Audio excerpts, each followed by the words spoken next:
जनी सर्व सुखी असा कोण आहे, विचारे मना तुची शोधून पाहे. मनाताची रे पूर्व संचित केले, तया सारिखे भोगणे प्राप्त झाले. नमस्ते मुलांनो, आज आपण पाहणार आहोत जाहिरात लेखन. असं म्हटलं जातं मुलांनो की बोलणाऱ्याची आंबाडी देखील विकली जाते, पण न बोलणाऱ्याचे गहू देखील विकले जात नाहीत. याचाच अर्थ असा आहे की आपल्या जवळ जी वस्तू आहे ती जर आपल्याला बाजारामध्ये खपवायची असेल, तिची विक्री करायची असेल, तर ज्याच्याकडे चांगलं बोलण्याचं कौशल्य आहे, आपला माल किती दर्जेदार आहे हे सांगता येत असेल, तर अगदी आंबाडीसारखी साधी भाजी सुद्धा एखाद्याची विकली जाते. पण एखादा जर चांगल्या दर्जाचा गहू घेऊन बसलेला असेल विकायला, पण आपल्या मालाचं त्याला कौतुक करता येत नसेल, महत्त्व पटवून देता येत नसेल समोरच्याला, तर चांगल्या प्रतीचा, चांगल्या दर्जाचा गहू असून सुद्धा तो विकला जाणार नाही. म्हणजेच काय, तर जो काही आपल्याकडे विक्रीसाठी असलेला माल आहे, त्याची जाहिरात करणं फार महत्वाचं आहे. मग जशी तोंडी जाहिरात केली जाते, तशीच ती लेखी सुद्धा जाहिरात केली जात असते. आणि आजकाल तुम्ही पाहत असाल, की जाहिरातीचं फार मोठं युग आहे. म्हणजे ती वस्तू किती महत्वाची आहे आपल्या जीवनामध्ये आणि ती किती तुमच्यासाठी आवश्यक आहे, किती गरजेची आहे, हे पटवून देण्यासाठी जाहिरात लेखन केलं जातं किंवा मग तोंडी जाहिरात केली जात असते आणि त्या माध्यमातून आपल्या वस्तूची किती प्रत चांगली आहे किंवा ती वस्तू किती दर्जेदार आहे हे दाखवून दिलं जात असतं. मात्र याकडे सगळ्यात महत्वाचं आहे ते म्हणजे लोकांचं लक्ष वेधून घेणे. आणि त्याच्यासाठी म्हणून जाहिरात लेखन हे विशिष्ट पद्धतीनं आपल्याला करता आलं पाहिजे. ते एक कौशल्य आहे, ती एक कला आहे, ती सुद्धा एक आर्ट आहे. मग ते आर्ट सुद्धा आपल्याला चांगलं जमलं पाहिजे आणि त्याच्यासाठी म्हणून आपण आज जाहिरात लेखन शिकणार आहोत.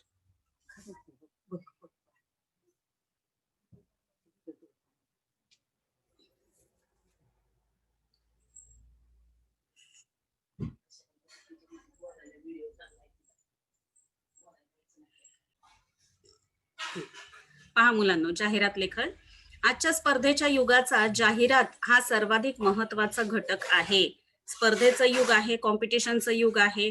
प्रत्येकाला असं वाटतं आहे की आपण जी काही वस्तू इथे विक्रीसाठी ठेवलेली आहे किंवा जो काही व्यवसाय असेल, बिझनेस असेल, तो आपला चांगला चालावा, तर याच्यासाठी जाहिरात हे एक उत्तम माध्यम आहे. त्याच्या यशस्वीततेवर उत्पादनाच्या विक्रीचा आलेख ठरतो. हो की नाही? आलेख ठरतो म्हणजे काय, की जर तुम्हाला यशस्वीततेचं उंच शिखर गाठायचं असेल, तर त्याच्यासाठी मात्र त्या उत्पादनाच्या विक्रीसाठी तुम्हाला उत्तम प्रकारे जाहिरात करणं महत्वाचं ठरतं.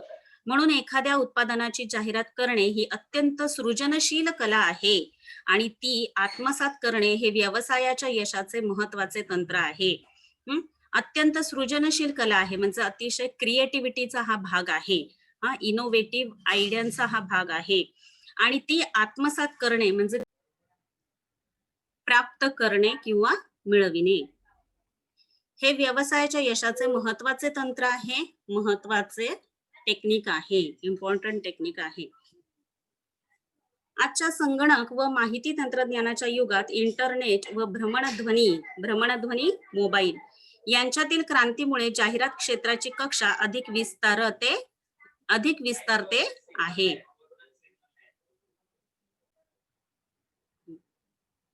यांच्यातील क्रांतीमुळे जाहिरात क्षेत्राची कक्षा अधिक विस्तारते आहे. क्रांती होत आहे म्हणजे बदल होतो आहे किंवा नवीन शोध लागत आहेत.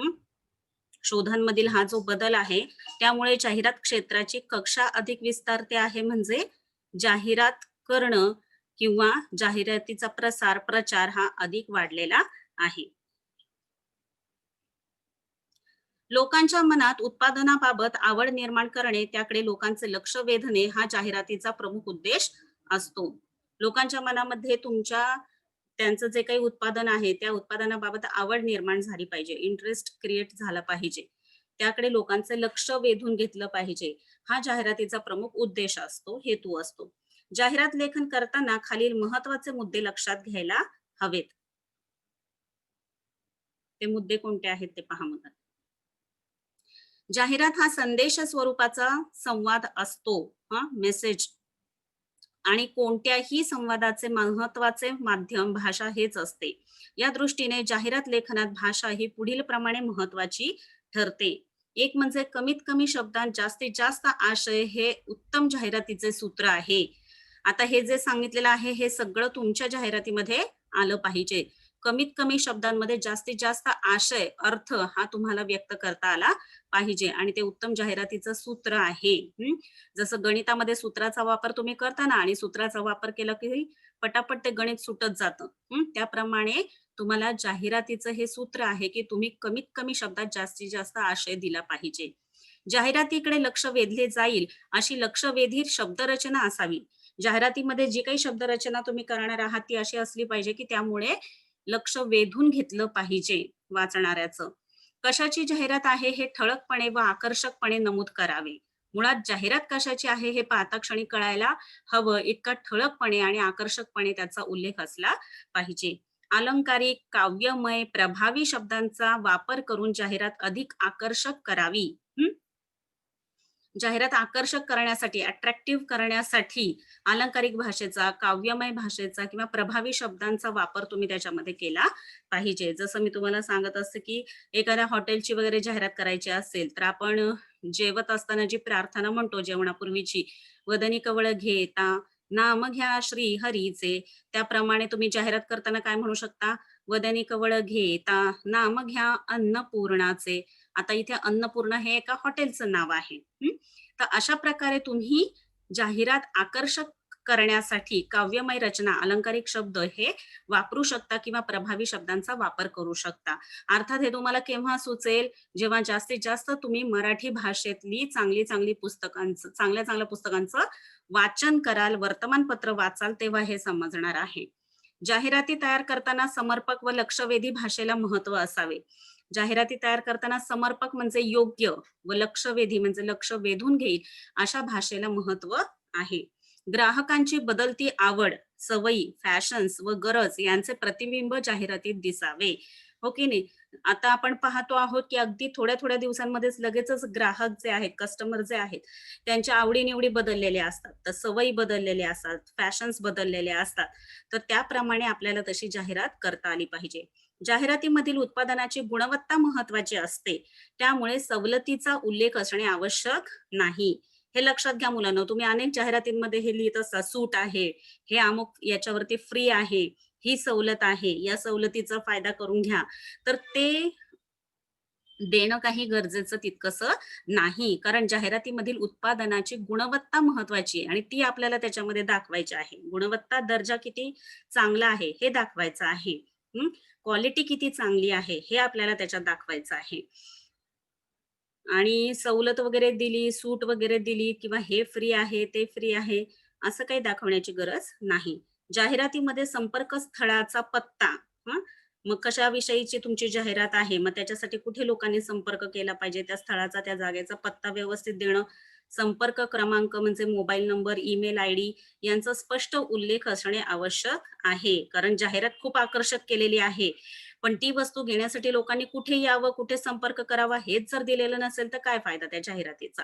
त्याच्यामुळे याचा व्यवस्थित उल्लेख असणं गरजेचं आहे. तिथे तुम्ही आणि तुमची कल्पकता वापरू शकता. आता कशाप्रकारे हे तर आपण गेल्या वर्षी व्यवस्थित शिकलेलो आहोतच.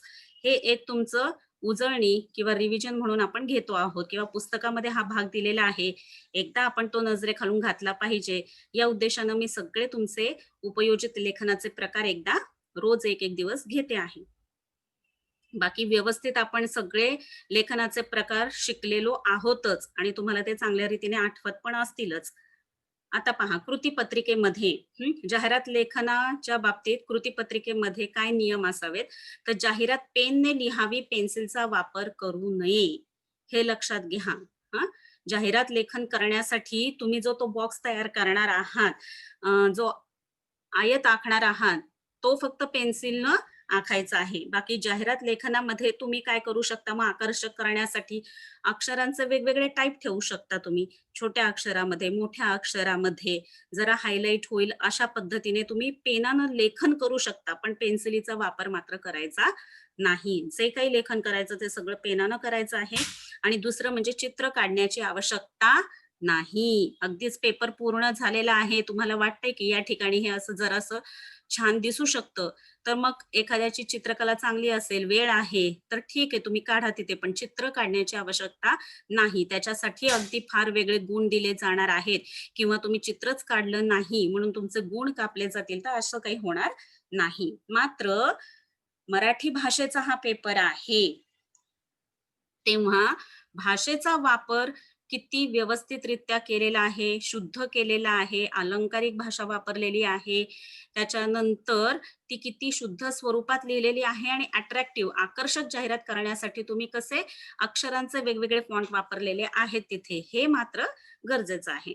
जाहिरात लेखनाच्या मूल्यमापन कृती, मूल्यमापनासाठी, इव्हॅल्युएशनसाठी कोणकोणत्या प्रकारे तुम्हाला जाहिरातीवरती कृती येऊ शकतात? तर शब्दांवरून जाहिरात लेखन. काही शब्द दिले असतील त्याच्यावरून तुम्हाला जाहिरात लेखन करायची किंवा जाहिरात देऊन त्यावरील कृती सोडवणे. म्हणजे जाहिरात दिलेली असेल त्याच्या खाली त्याच्यावरती आधारित असे प्रश्न विचारलेले असतील, त्याचे तुम्हाला उत्तरं द्यायचे असतील. नंतर विषय देऊन जाहिरात लेखन. एखादा विषय दिला जाईल, या विषयावरती जाहिरात तयार करा किंवा दिलेल्या जाहिरातीचे अधिक आकर्षक पद्धतीने पुनर्लेखन करणे. आता हा पण एक वेगळा नवीन चांगला प्रकार आहे पहा. ते काय करतील क्वेशन पेपरमध्ये कृतीपत्रिकेमध्ये अशी कृती देतील, की ज्याच्यात ऑलरेडी जाहिरात दिलेली आहे. त्याला अधिक आकर्षक पद्धतीनं तुम्ही पुन्हा लेखन करून मांडायचं आहे. अशा प्रकारे सुद्धा प्रश्न विचारला जाईल, कृती विचारली जाईल. या व्यतिरिक्त वेगळ्या पद्धतीने सृजनशीलतेने कृतींची मांडणी केली जाऊ शकते. अशा सृजनशील वैविध्यपूर्ण कृतींचा शोध घ्यावा व अभ्यास करावा. तर याच्यापेक्षाही आणखी क्रिएटिव्हिटी एखाद्या शिक्षकांची किंवा विद्यार्थ्यांची चालली, तर त्या पद्धतीने सुद्धा कृतीपत्रिका असू शकेल. तर जर अशी क्रिएटिव्हिटी वापरून आणखी वेगवेगळ्या पद्धतीने जरी जाहिरात लेखनाचे मूल्यमापनाच्या कृती तुम्हाला देण्यात आल्या, तर न डगमगता व्यवस्थित ती वाचा, समजून घ्या आणि मग ती सोडवा. वैविध्यपूर्ण म्हणजे विविध पद्धतीने हं, अशा कृतींचा शोध घ्या आणि त्याचा अभ्यास मात्र विद्यार्थ्यांनी करायला हवा. आता खाली पहा जाहिरात लेखन नमुना कृती दिलेली आहे. खालील जाहिरात वाचा व त्या खालील कृती सोडवा. हे तुम्ही कॉम्पोझिशन बुकमध्ये करायचं आहे. निबंधाच्या वहीमध्ये ही पूर्ण जाहिरात लिहून काढायची आहे. त्याच्यावरती खाली ज्या काही कृती दिलेल्या आहेत त्या सगळ्या सोडवायच्या आहेत. शिवाय इथं पण दिलेलं आहे, वरील विषयावर आकर्षक जाहिरात तयार करा. वरील शब्दांचा वापर करून जाहिरात तयार करा. दिलेल्या विषयावर जाहिरात तयार करा. तर हे जे काही दिलेले आहेत इथं कृती, त्या सगळ्या तुम्ही निबंधाच्या वहीमध्ये, कॉम्पोझिशन बुकमध्ये करायच्या आहेत. हं. असा भरपूर सराव झाला म्हणजे मग तुमचा तो प्रश्न प्रकार तयार होऊन जाईल. ठीक आहे. मला वाटतं जाहिरात लेखन सगळ्यांना समजलं असेल. सगळ्यांनी ते पुन्हा एकदा वाचून काढा आणि दिलेल्या सगळ्या कृती निबंधाच्या वहीमध्ये सोडवा. ठीक आहे. धन्यवाद.